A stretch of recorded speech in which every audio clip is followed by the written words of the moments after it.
Sí, muy Qué gusto que nos siguen en esta transmisión del Centro de Estudios Críticos para la Justicia. Teníamos muchas ganas de hacer esta charla desde dos países distintos, México y Perú. Desde Perú está el profesor Juan Ureta Guerra. Bienvenido, Juan. gracias.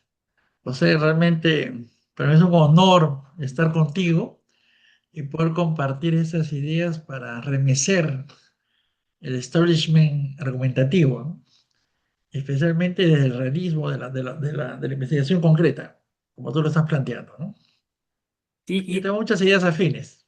exacto, exacto. Esa es la idea de esta charla. Teníamos ya lecturas compartidas, algunas llamadas por teléfono y pues coincidíamos en que efectivamente hay que asumir una postura realista y crítica frente a la teoría de la argumentación jurídica y este es quizá, bueno, el primer evento académico en el que vamos a tratar pues de establecer ahí algunas pautas de trabajo, también para que le interese, quien haya intuido que eso que les dijeron sobre la ponderación o sobre el test de proporcionalidad le sonaba extraño, ¿no? O que toda la teoría de argumentación jurídica les llamara la atención que hay como ahí unas cositas que no cuadran, que no embonan. Este es el espacio, sí, sigan al profesor Ureta, sí, síganme a mí, y entonces vamos a comenzar. Cuéntanos, Juan, ¿cómo es que descubriste que había algo entre líneas, ¿no? En la teoría de la argumentación jurídica. Bueno, es una historia un poco larga, pero te la voy a contar. Yo, los griegos, especialmente los sofistas, instauraron toda una campaña a favor del diálogo crítico, porque a la gente no le gusta dialogar en realidad, o sea, a la gente le gusta discutir, pelear, maldecir, inventar cosas, pero dialogar realmente y escucharse no había, ¿no? Entonces, crearon, y eso influyó mucho en el teatro, porque crearon obras donde te obligaban a oír al otro. Las Troyanas, no sé si se oye hablar, que es una obra que se dedica a las viudas de sus enemigos, ¿no? Para compadecerse de ellas. Las persas. Bueno, resulta que mi familia tenía una compañía de teatro. ¿Ya? Y yo no he visto las Troyanas, la he visto 100 veces, 200 veces. Entonces, mi adolescencia quedó marcada por esa escuela y otras obras también críticas, clásicas, que fueron hechas justamente para formarte un criterio abierto y crítico. Y cuando llego a la universidad, abro el libro de English, el, el pensamiento jurídico, y dice, aquel que mate a otro tendrá pena de pena de muerte, pena de cadena perpetua, X mató, X tendrá. Y me dije, ¿y qué dijo? O sea, ya, acá habla uno. ¿Y qué dice el otro? Porque a él mandó a Agamenón para llevarse a Casandra, que es una sacerdotisa dedicada a Atenea, porque la va a violar esa noche, ¿no?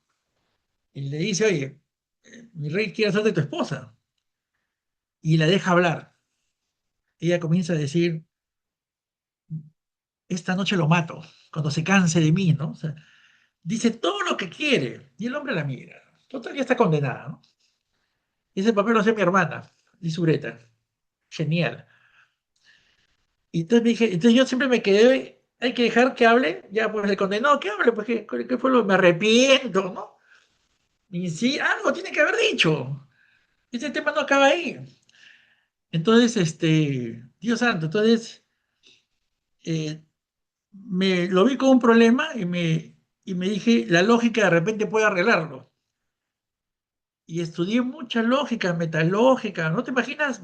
Metamatemática, historia de la lógica, historia de la filosofía, mucho también epistemología, gracias a un profesor que se dio cuenta que tenía eso y este gran hombre, Lucas Lavado, mi gran maestro, me comenzó a dar libros de epistemología. Imagínate, con 19 años yo ya estaba leyendo a Lakatos, a Popper, a Feyerabend, y me agarró tanto la pasión que hacer negocios jurídicos, o sea, eventos, eso, y con la plata comprábamos libros.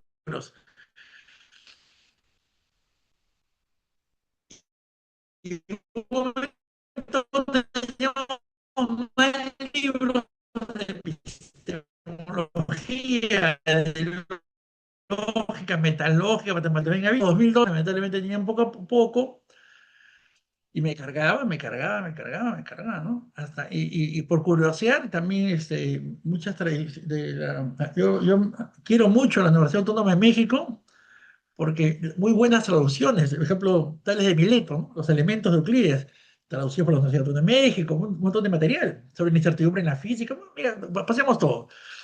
Entonces, mis amigos nos reuníamos a discutir. En mi casa tengo una biblioteca más grande que esta todavía, y también me robaban mis libros, pero ahí hicimos una peña.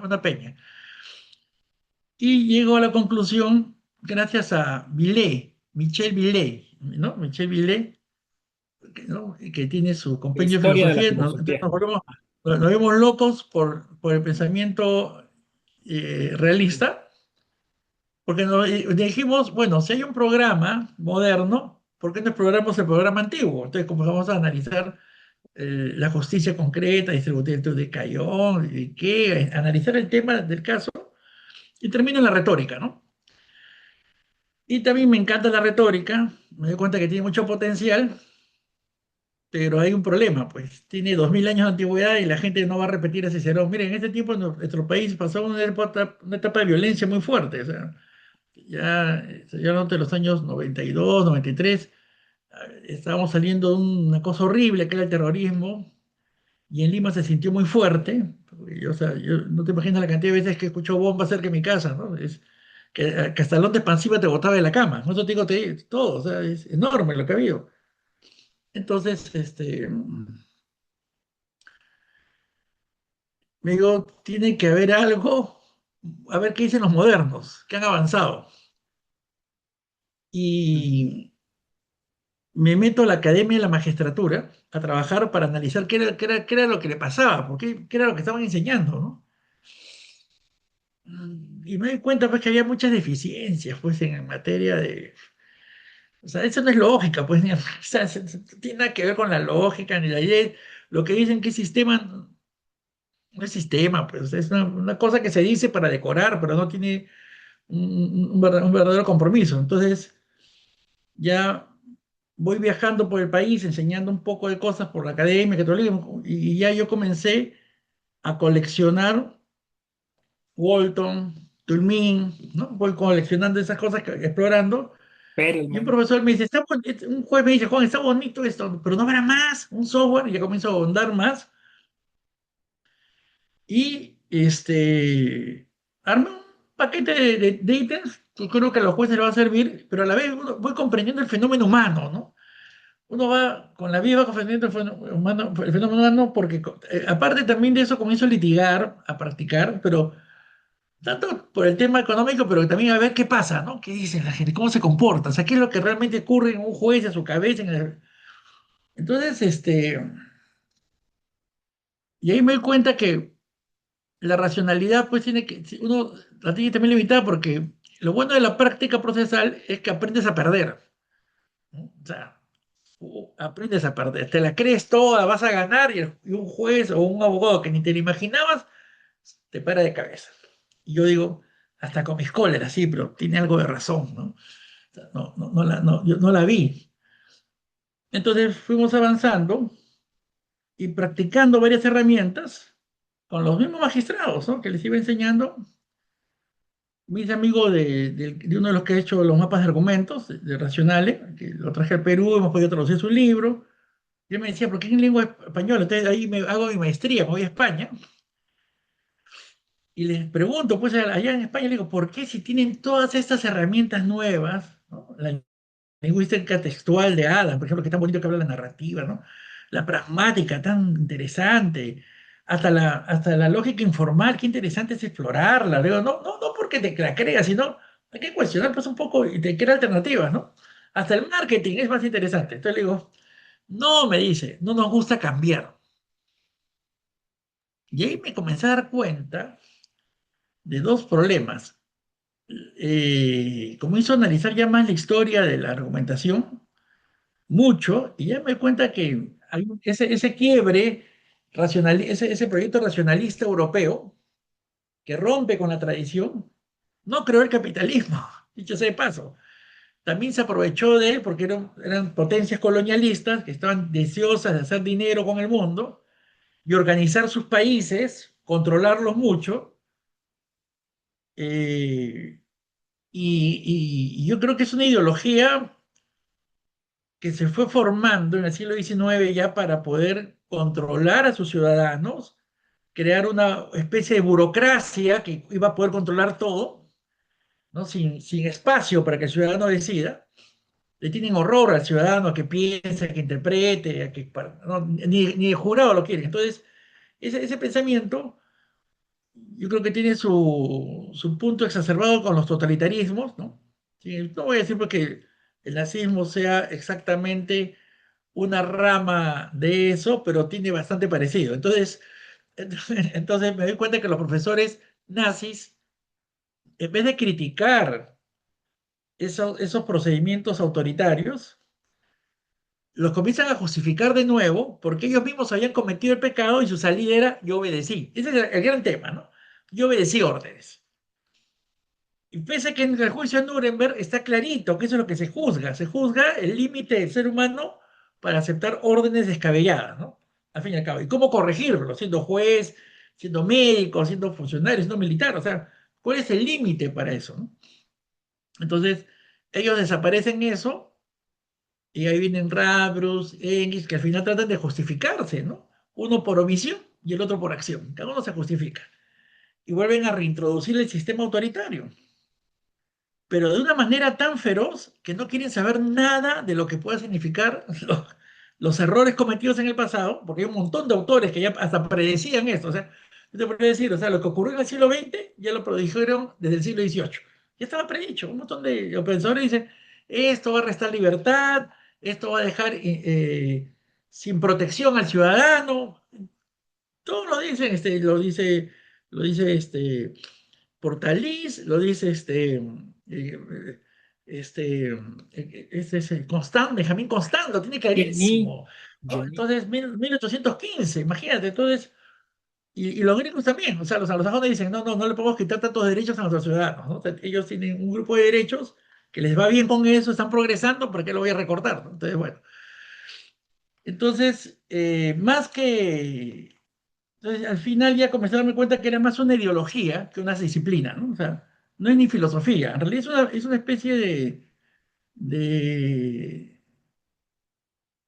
de instrucciones para un campamento de niños a los que hay que adoctrinar, ¿no? Entonces, más o menos los manuales, ¿no? De English, Lawrence, el mismo el libro de Alexi, y como ya tenía un manejo histórico, ya sé pues que están usando procedimientos pues de 1790, es más, me di cuenta que, por ejemplo, Alexi escribe igualito que Jomini, que era también un racionalista militar que lo llevó al fracaso, al pobre Napoleón. Entonces, tienen la misma metodología. Rechazan la realidad, hablan que hay un modelo del militar del debe ser, hay un modelo del derecho del debe ser, y lo empírico no lo refuta, que es lo más demencial que puede haber, ¿no? Entonces, cuando todas las disciplinas, en cambio de toma de decisión, dicen, no, lo empírico es fundamental, ¿no? O sea, es más, no puede ser totalmente predicho. Bien, entonces ahí ya comienzo a escribir, a argumentar, a comparar para romper un poco el tema y ver cómo me acerco, cuál es el problema que descubro, ¿no? Lo que, digamos, el pensamiento racionalista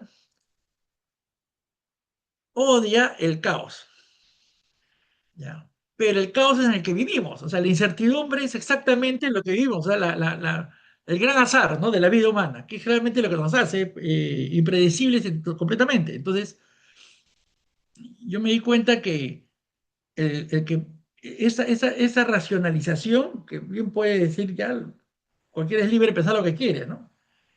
Pero cuando se lo dan a los jueces, estos, lo primero que desaparece el debate judicial y es un peligro es el caso, la realidad del caso.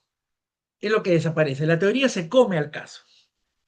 Y los retóricos tenían claro eso, por eso que lo primero que se hace es, primero, se cita al otro, se ponen reglas de contenido mínimo y todo empieza con la historia del caso, la peristasis, porque si no, lo vamos a desaparecer. Y ojo, el escenario de conflicto no es lo mismo que el escenario de aplicación. O sea, en la aplicación, como la gente resuelve todos los días cómo compra, cómo vende, cómo se divorcia, ya, ese es el mundo de la aplicación de la ley cotidiana.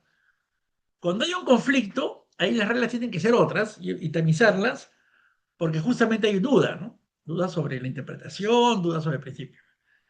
Entonces, que el edificio teórico, como es cartesiano, racionalista, pierde de vista y ya no hay un entrenamiento de conocer el caso. Por eso se discute con superficialidades. He encontrado una cosa demasiado superficial. Pedro mató a Manuel, se acabó. No les interesa si es papá, qué hizo al día siguiente, nada. Cuanto menos en la realidad, lo llaman recorte científico. Entonces, mi preocupación es cómo vuelven a ver el caso, lo humanizan. Por ejemplo, Stanger decía eso, ¿no? O sea, es cierto, aquel que mató a otro, Pedro mató a Manuel, pero Pedro debe ser condenado, pero sigue siendo un ser humano, dice. Hemos perdido eso, nos hemos dejado de ver. Y te cuento un caso acá de esa pérdida de realismo. Cuando hay aquí un proceso de lavado de activos, el Estado te interviene tus empresas y todas tus cuentas. Y no te deja ni la casa, o sea, no tienes ni cómo pagar la luz. Te quita tu pensión de jubilación, también te la embarga el Estado. O sea, estás lunes, viene el martes la fiscalía, dice, tienes 24 horas para dejar la casa. Así le dice, 8 horas, para que dejes tu casa y te lleves lo que te convenga, tu ropa, tus ollas, lo que puedas. Y cuando va al banco, todo está, hasta la pensión de jubilación, la FP, cualquier cosa, que todo se lo quitan. 9 años, 8 años, sin misericordia. O sea, mira, un acto evidente, y eso se lo han hecho contra expresidentes. Ya te imaginas con cualquier otro hijo de vecino, ¿no? Ni para comprarse las medicinas contra el cáncer, ni para pagar las diabetes, nada. O sea, te matan totalmente. Es más, y el sistema financiero no te permite tener ni siquiera llevar una cuenta para que te puedan transferir dinero del extranjero. No, no, nada, quedas muerto en vida. Y se han muerto, pues, ¿no? Muchos de esos se han muerto de infarto, de pena. Entonces, ese pensamiento misericordioso, yo estoy tratando de ver todos los... La psicología ayuda mucho a entender eso, ese proceso, eso de por qué no vemos el caso y lo desaparecemos con tanta facilidad. Entonces, y justo estamos tan imbuidos en el pensamiento racionalista que no me he dado cuenta. Estaba leyendo a Descartes de nuevo y realmente es contra el derecho totalmente. Dice, no se puede pensar de manera probable, hay que buscar certezas. Ya, entonces, ¿cuáles son las certezas que trajo el racionalismo? La ley, dijeron, la ley es lo cierto. Pero es más cierto si tiene principios. Muy bien. Y si aplicamos silogismo, ahí ya tienes las tres certezas en las que se basa tu sistema siguiendo el racionalismo cartesiano. Pero ¿qué pasa? Justo te quería decir, digo, los principios en sentido matemático, en 1620, este, cuando Grocio los plantea en el derecho de la paz y la guerra, eran tres principios. Paga tus deudas, cumple los contratos, repara los daños. Tres. 150 años después, eran unos 10 principios, ¿no? Todos tienen derecho a la libertad, a la igualdad, ¿no?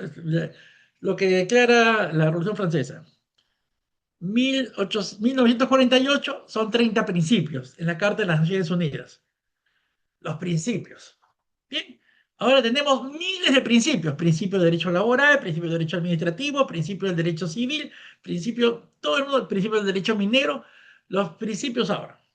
Pero ¿qué decía Pascal acerca de eso? Que era muy agudo y muy conocedor de la diferencia entre la práctica jurídica y la matemática. Dice,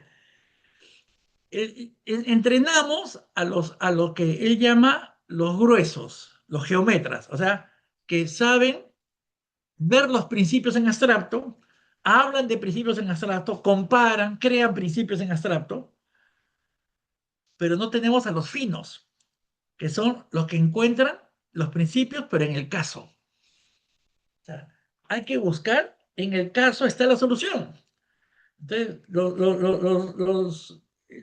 creo que eso lo he leído en Vico, sobre la antigua sabiduría de los romanos, plantea de que, y también el sentido de argumentar, o sea, argumentar es justamente descubrir lo que está oculto, ¿no? Ese derecho que está oculto en el caso, y para evitar la teorización dice, no, la solución está en el caso.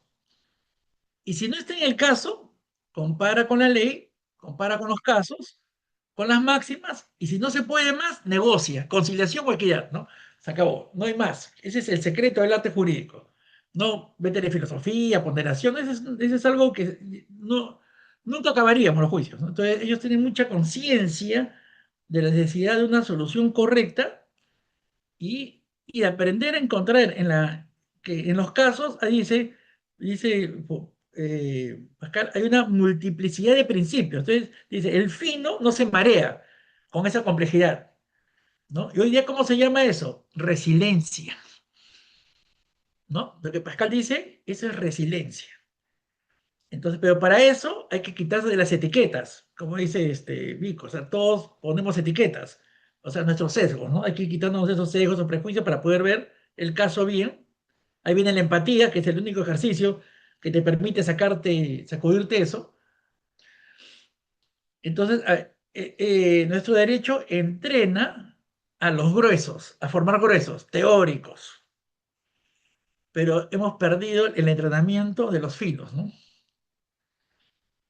Y es justamente, y he encontrado que en la toma de decisiones empresarial, militar, buscan a los finos con desesperación. Porque el fino, al final, el grueso puede planificar, pero el grueso es el que ejecuta y va a descubrir los errores y va a tener que corregir en el campo. A tal punto que hay un señor, Robert Jim, que tiene un libro sobre el método de caso, y dice, un caso puede cambiar la teoría, ¿no? O sea, un caso. Pero eso es la reivindicación del ser humano, ¿no? Capaz de poder enfrentar la complejidad de su caso y tal vez no encontramos soluciones rápidas, prácticas, porque no sabemos verlos de alguna manera. No sabemos contemplarlo, observarlo con profundidad. Y esto es asociado a varias prácticas. Por ejemplo, los jueces me dicen, no, yo leo, al final del juicio recién comienzo a leer todo y escuchar todo. O sea, el tipo está pensando en cualquier... Entonces ya, al final ya es imposible, porque ya está lleno de errores, de, de contradicciones, ya no va a poder corregirlo, ¿no? Entonces, no saben ver desde el principio. Y los abogados también, dicho sea de paso, ¿no? Que también, sin mucha profundidad, lanzan sus demandas, sus acusaciones y todo lo arreglan en el camino. Pero el conocer profundamente el caso, parece mentira hoy día, creo que es una novedad, ¿no? Y usando varios marcos, ¿no? Como la justicia distributiva, la empatía, ¿no? La justicia conmutativa. Hay varios criterios que podemos rescatar y la IA también nos ayuda enormemente a hacerlo, ¿no? Entonces, mi gran preocupación en esa parte es que volvamos a ver el caso en su realismo y me pasa lo siguiente, la gente se niega, mira, yo le digo, ahorita llega un juez, pero hay un caso donde un juez sentenció sobre un documento falso, pero resultaba que los dueños de la empresa, que se supone son las víctimas, siempre falsificaban sus documentos porque no estaban en el Perú, o sea, todos hacían con firmas falsas en el Perú. ¿Y qué bastaba con eso? Bastaba con que a alguien se le hubiera ocurrido ver el movimiento migratorio, ¿no? Se veía que los tipos no estaban hace 30 años en el país. Entonces yo le digo, por ejemplo, un juez puede recibir la demanda, la acusación, y con un botón saber todo sobre las personas, lo que está registrado, ¿no? Quiénes son sus hijos, momento migratorio, ¿no? Ciertas cosas, propiedades, para que sean coherentes, ¿no? Con lo que se está planteando, ¿no? O a ver si hay discrepancias. No, me dicen, esto es hacer que el juez interfiera. Pero le digo, eso no es hacer que el juez interfiera, es simplemente usar la información que ya hoy día es pública, o sea, es como pensar en el siglo XIX, ¿no? Que no era accesible. Digo, hoy día es pública la información. Podemos saber más cosas. Se supone que esta es la época cuando no hay más pruebas y vivimos con más incertidumbre que antes. Entonces, mi planteamiento es, con la IA, tengo una crítica teórica, definitivamente, tengo un montón de cosas. O sea, eso, o sea, en realidad veo ya que es un cúmulo de errores lo que hay epistémicos porque no dan alternativa, ¿no? Ya, el derecho es una pirámide, bueno, para mí es un árbol, una biblioteca, ¿ya? Puede ser varias cosas. el abogado que necesitamos no es el que tiene una creencia. El abogado que tenemos tiene que ser un hombre que sepa manejar varios modelos y criticarlos para conocer el caso, ¿no? O sea, desde varias perspectivas, no desde una. Entonces, la IA me ha resultado muy fácil. ¿Por qué? Porque ayuda a crear bonitos ejercicios y también a que accedan a un conocimiento que no está en español, pues, ¿no? O no está muy bien sistematizado también, ¿no? Se pueden aplicar Walton, Turing, pueden hacer graficaciones, pueden simular debates en cierta medida, porque eso no se hace, ¿no? No lo tiene, ¿no? Estamos hablando de alumnos que llegan al Poder Judicial o al derecho, que en el colegio no debatían, sino leían, memorizaban, repetían, ¿no? O sea, porque estas competencias para poder hacer justicia con empatía se tienen que aprender en el colegio, de hecho. No es solamente un tema que llego a la universidad dañado y ahí la universidad me va a curar. No hay manera. Eso, los países que tienen más justicia dan ciertos principios de empatía, de análisis desde el colegio, ¿no? Ahí tengo unos videos de cómo enseñan el caso del lobo contra el cerdito, ¿no? Con los procedimientos de litigación oral, para que los chicos aprendan a distinguir, pues, los pros, los contras, a analizar lo justo, lo injusto, ¿no? La ambigüedad del lenguaje. Bien interesante. De chicos eso tienen que practicar, ¿no? Porque para mí, por ejemplo, te voy a decir, la interpretación de la ley, antes que nada, es un derecho ciudadano. No una metodología, porque yo encontré en la retórica Ireño que cada uno va con su interpretación. Uno va en la literal, otro en el espíritu. Pero es el ciudadano el que propone la interpretación, no solo el juez. Claro. Luego dice, hay que hacer una narración. Sí, pero en realidad es una narración entre varias narraciones, ¿no? La narración de la víctima, del testigo, del perito, del policía que llegó. Entonces, nosotros no narramos en solitario. O sea, la verdadera narración científica tiene que tomar en cuenta que son varias narraciones, no una. Y lo que tú seleccionas tiene que calzar con estas otras narraciones o dar cuenta de las discrepancias, ¿no? O sea, no hay manera. O predecir qué narración va a aparecer en algún momento, ¿no? Entonces, eso, la visión del caso te ayuda a ser más dinámico, más realista, a prevenir mejor los obstáculos. Y yo espero que podamos tener esa justicia que resuelva, pues, una demanda de daños en un mes y no en 8 años, como ocurre en el país, ¿no? Imagínate, 8 años para que te reparen un hueso roto y es injusto totalmente, ¿no? ¿Qué te parece? He tratado de resumir. No, no, excelente, excelente. Hiciste un recorrido rapidísimo. Yo tenía algunos de- de- esbozos de este itinerario que tú marcas para llegar a donde estás.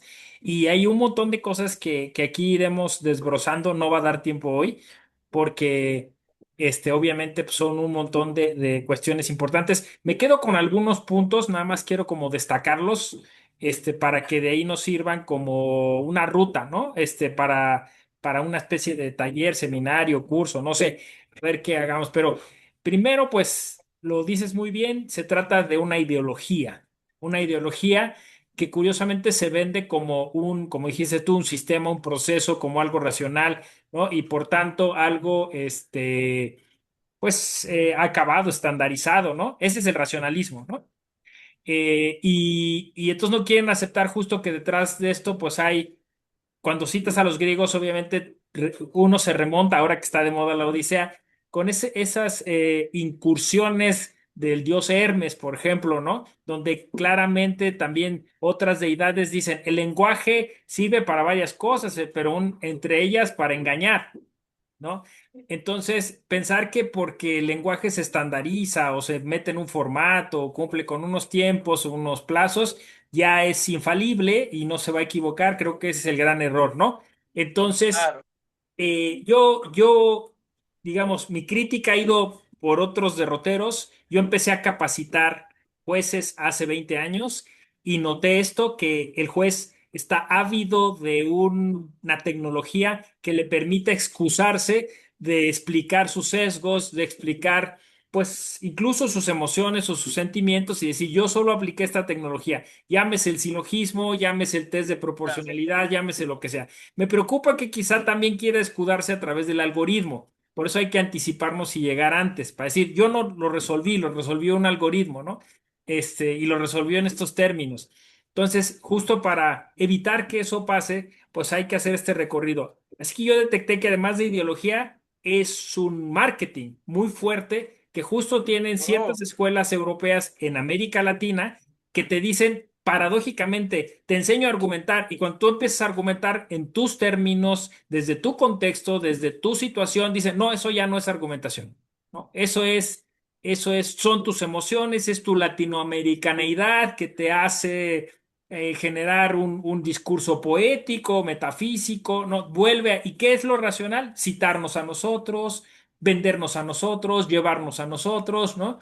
Y parece curioso, pero es como la colonización de hace siglos, ¿no? Lo que siempre hemos dicho, ¿no? Espejitos por oro, ¿no? Entonces tú dame tu dinero, tú dame tus estudiantes y yo claro. te doy espejos, literalmente espejos, en una especie de negocio piramidal, porque tú trae a más y yo te hago descuentos, ¿no? Tú tráelos a las escuelas de verano, a los másters de argumentación, ¿no? Y yo te doy mis firmas, mis fotos, mis libros, ¿no? Diplomitas o diplomitas, Mis, di- para que asciendan, pues. Exacto. Claro. Entonces, eso yo lo detecté porque los jueces no nos querían, no, o sea, no querían problematizar, no querían pensar, no querían formular nuevos métodos. Ellos lo que querían era repetir, replicar y que viniera el maestro de Europa que les avalara, que les certificara, les palmeara la espalda y les dijera, estás bien, sigue así. Y eso me preocupó muchísimo, que no pensáramos por nosotros mismos y justo llegué a la misma conclusión que tú, ¿no? O sea, es decir, hay que empezar a trabajar desde los estudiantes, desde la práctica, desde los problemas que a nosotros nos hacen falta. Y justo como dices, o sea, me gustó mucho esta parte donde dices que hay que el operador jurídico del presente, si no es que del futuro, tiene que ser muy observador, tiene que estar muy atento, escuchar, ¿no? Y encontrar distintas posibilidades, opciones o soluciones, ¿no?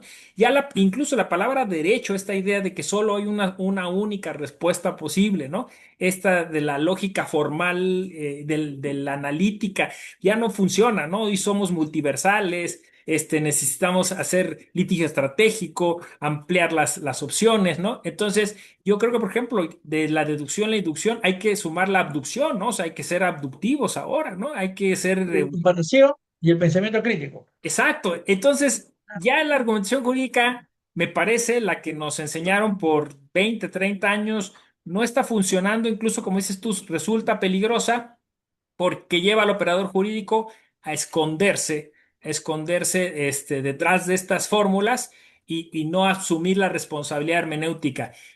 Y además la otra, con esto voy cerrando, además la otra cosa que también coincidimos, la interpretación popular del derecho. O sea, es obvio que la gente interpreta, argumenta sus derechos, argumenta la Constitución y que esto suma justo una semiósfera que va construyendo sentido y le va dando valor a ciertas cosas dentro de la sociedad. Y lo que tendría que ser el operador jurídico es estar atento de esta semiósfera que se construye a través de narrativas, como dijiste tú, ¿no? Y entonces, ¿dónde están estas narrativas? Esa es la parte que a mí me ha interesado y yo las he ido a buscar en la cultura popular, ¿no? Literatura, cine, donde estén, donde la gente en los muros de nuestras ciudades hay argumentos jurídicos muy rotundos y muy fuertes, ¿no? Así Entonces, es.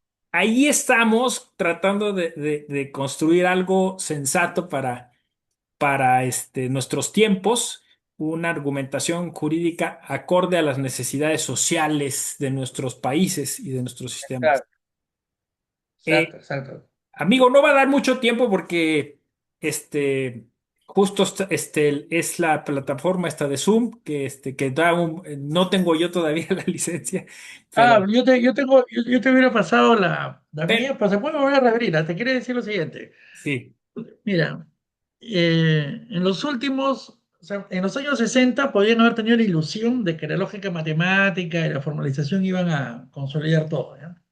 Son nuevas versiones. Pero los últimos 60 años desbarata todo lo que ellos han supuesto que funcionaba. O sea, lo que más se ha encontrado son las limitaciones del uso de la lógica, las limitaciones del lenguaje para expresar la realidad, la necesidad del debate crítico, las limitaciones de la misma legislación dentro del manejo social, ¿no? O sea, las dificultades de reglamentar todo, ¿no? De dar cierta libertad, confiar en el ciudadano, limitar la potestad del Estado. O sea, hay una agenda que se ha desarrollado que desbarata todo. Y yo por eso, mi primer ejercicio, ya comencé a romper, fue poner el silogismo y preguntar a la gente qué falta. Critíquenlo. Critiquen los ejemplos, los maestros. Y al principio los alumnos no podían, eran jueces, fiscales, que eran así. No sabían cómo ellos criticarlo. Ahora sí, entonces justo ahí he hecho un documentito último donde doy unas pautas para ir explorando varios sistemas.